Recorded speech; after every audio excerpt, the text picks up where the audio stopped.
in the big Evo 10.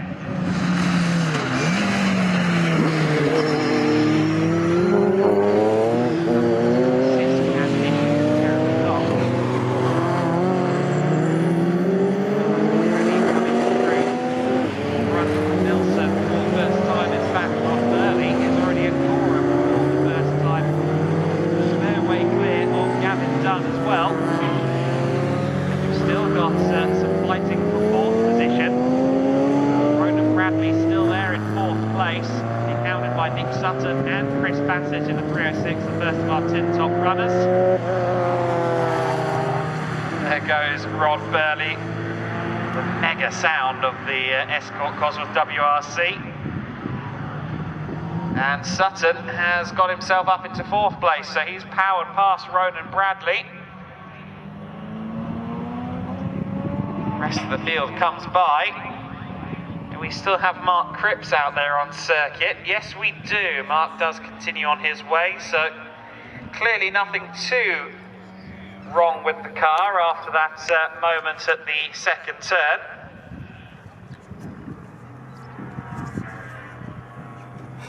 Always good to see. We don't want to lose any cars in the very earliest stages. Wilson hairpin is a bit of a black spot for that kind of thing.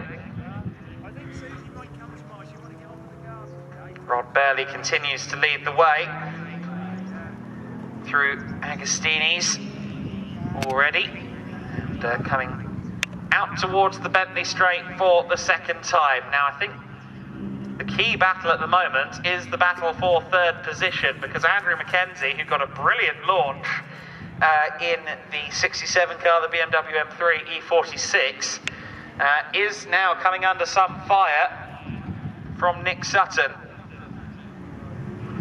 And 25 car just trundling down the pit lane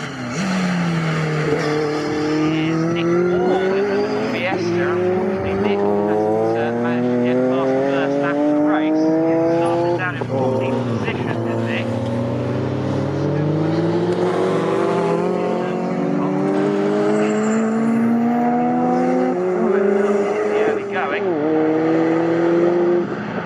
Across the line for the second time now is Rod Burley, just coming out of Murray's. Again, there in 3rd place.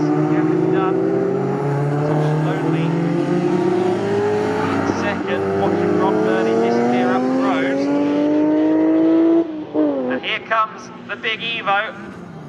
The straight line speed of Nick Sutton's Evo 10 allows him through into 3rd place, and Mackenzie isn't able to fire back as they run through the first corner. I thought that maybe Mackenzie in the M3 may have the brakes required there. I think he did not.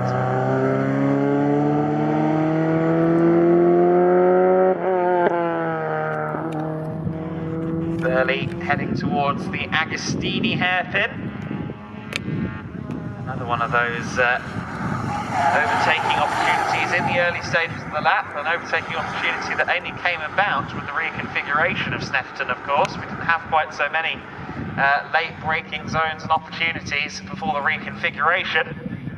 At the moment, Rod Burley doesn't have to worry about overtaking, either offensive or defensive.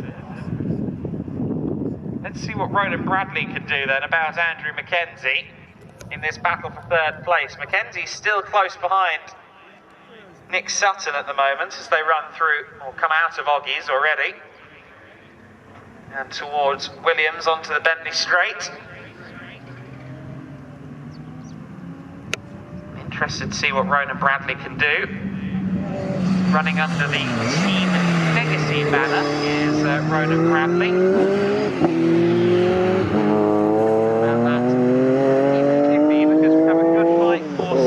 Place in the tin tops. That's between 37 car, that's Angel in the 37. By the Seat Leon, number 98.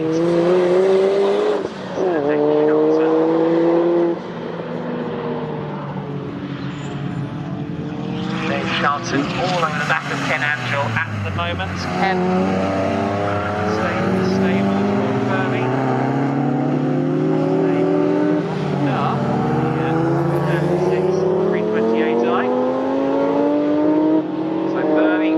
Dunn, then Sutton and McKenzie.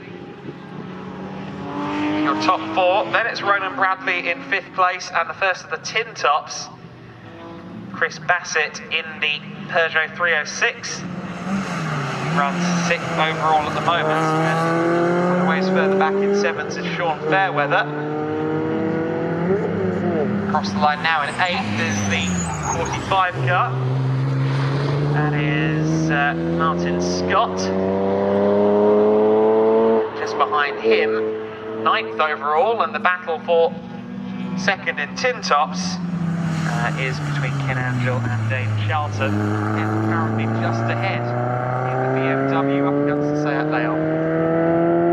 Ronan Bradley, as they come through Agostini, much closer to the back of Andrew McKenzie.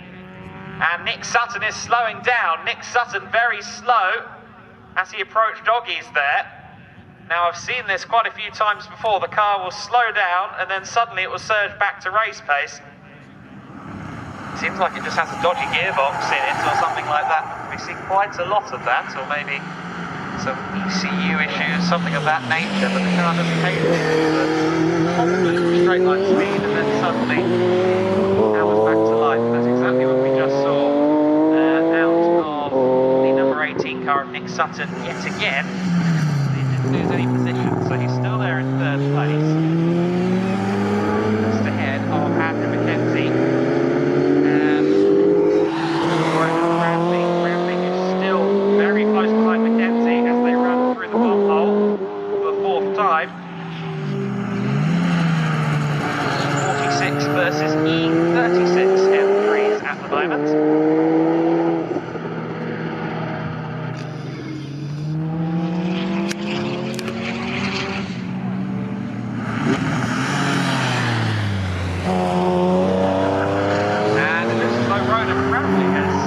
Dropped off the pace there as they come through the centre straight.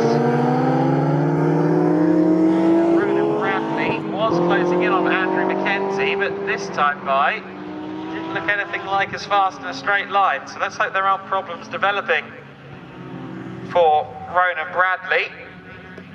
Ronan, who runs, as I said earlier on, as part of Team Legacy, so called courtesy of his brother's noble steed, which is a Subaru Legacy, which is driven very aggressively, it must be said, at hill climbs up and down the country, as well as sprint events. That's his brother Damien.